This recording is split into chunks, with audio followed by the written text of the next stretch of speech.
पढ़ लिए।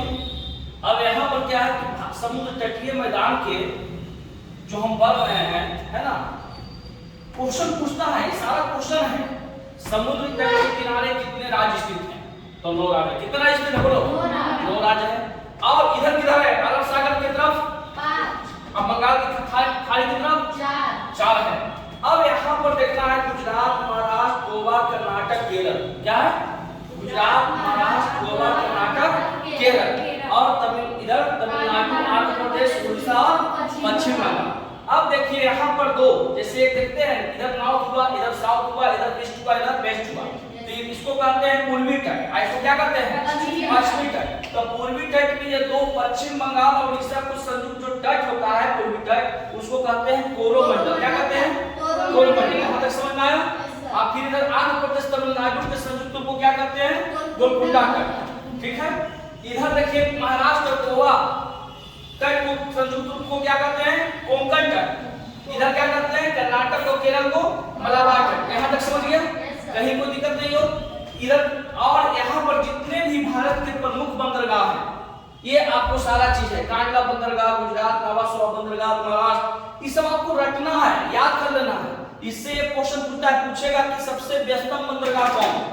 तो क्या कौन बताएगा? बताइए। अभी बताया ना सबसे व्यस्तम बंदरगाह कौन? बोलो जल्दी। देखो भूल गया। अच्छा, सबसे बड़ा बंदरगाह। अब व्यस्तम बंदरगाह अभी जस्ट लिखा है कॉपी पर। कौन लिखा था जी?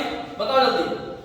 एकदम अभी पढ़ाया तो भूल गया। देखो यहाँ लिखे हुए हैं कि सबसे व्यस्तम बंदरगाह नवासोवा बंदरगाह कहाँ? महाराष्ट्र, है ना। और एक मात्र नदीय पतन बंदरगाह अगर पूछेगा क्वेश्चन में तो हल्दिया बंदरगाह कहाँ पड़ता है? पश्चिम बंगाल में, है ना। अब भारत का सबसे बड़ा प्राकृतिक बंदरगाह तो कहाँ है? गुजरात में। अभी हम दिखाया था ना तब, तो रिवीजन करते रहना, क्योंकि देखो भारत के प्राकृतिक स्वरूप के बारे में अगर आपको जानकारी नहीं है तो फिर ज्योग्राफी आपको पढ़ने में मन नहीं लगेगा। क्योंकि ज्योग्राफी को जब अगर पढ़ना है, देखिए ज्योग्राफी भूगोल के बारे में जब जानना है तो हम जब पृथ्वी के बारे में जानेंगे तो पूरा पहले प्राकृतिक स्वरूप को जानेंगे, राजनीतिक स्वरूप को नहीं। हम लोग जितने मैप देखते हैं सब राजनीतिक स्वरूप है। हम लोग क्या ये खाली है? इधर देखिए पहला क्या था? उत्तर पूर्व का पर्वतीय भाग। तो जब हम मैप पढ़ते हैं तो इस वाला क्षेत्र को क्या करते हैं? पर्वतीय भाग कहते हैं। सब बोले इसमें हिमालय की चर्चा होती है। किसमें चर्चा होती है? हिमालय की चर्चा होती है। सबसे बड़ा माउंट एवरेस्ट को नेपाल में क्या कहा जाता है? भारत में क्या कहा जाता है? हिमालय की उत्पत्ति कहाँ से हुई, है ना। हिमालय को आधुनिक नाम क्यों पड़ा? आधुनिक आज भी बढ़ रहा है, क्यों बढ़ रहा है? तो सब हम लोग पिछले क्लास में पढ़ चुके थे।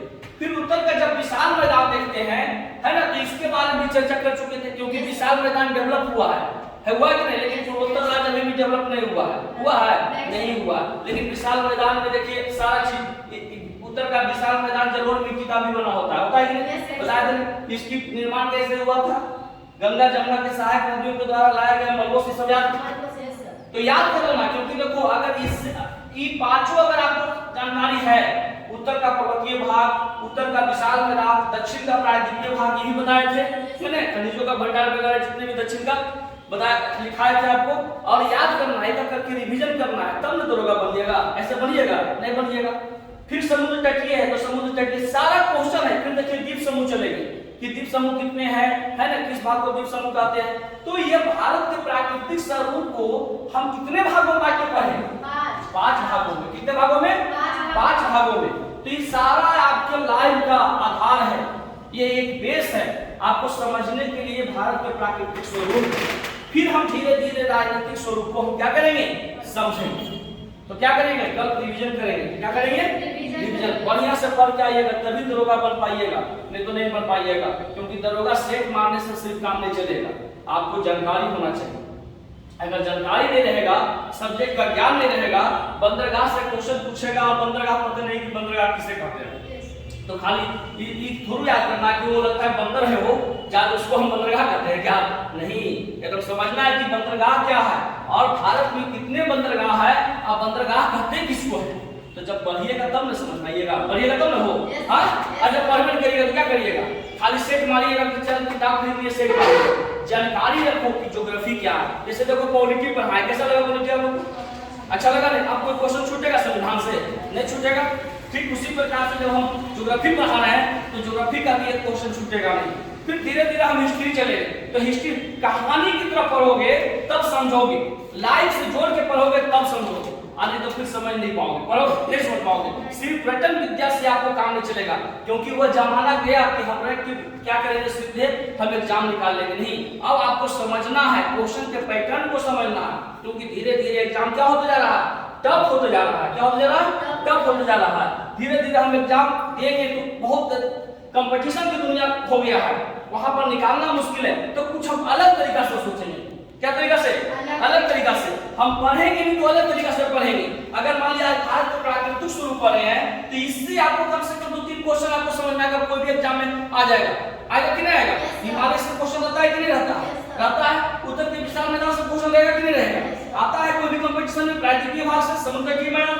अब हम जब पर्यावरण पढ़ेंगे तो उसमें एक और भी चीज पढ़ना है, आपको हवा पढ़ना है, पानी पढ़ना है, मिट्टी पढ़ना है, सूर्य की रोशनी पढ़ना है, वनस्पति वन से भी क्वेश्चन आता है कि नहीं? फिर धीरे धीरे ज्योग्राफी का पार्ट धीरे धीरे शुरुआत करेंगे।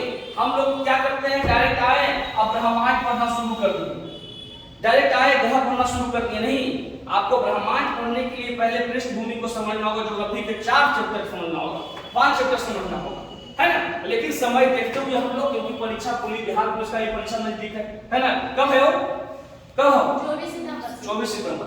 तो ठीक है, सही डेट फिक्स हो लेना है, ठीक है। तो वो ध्यान रखते हुए, है ना, आप दरोगा का भी ध्यान रखते हुए हम लोग तैयारी कर कोशिश करेंगे कि आप लोग, और चैप्टर जो देंगे उसको क्या करिएगा, पढ़ के आइएगा, ठीक है। कल होमवर्क दिए थे, क्वेश्चन पढ़ के आए, ठीक है।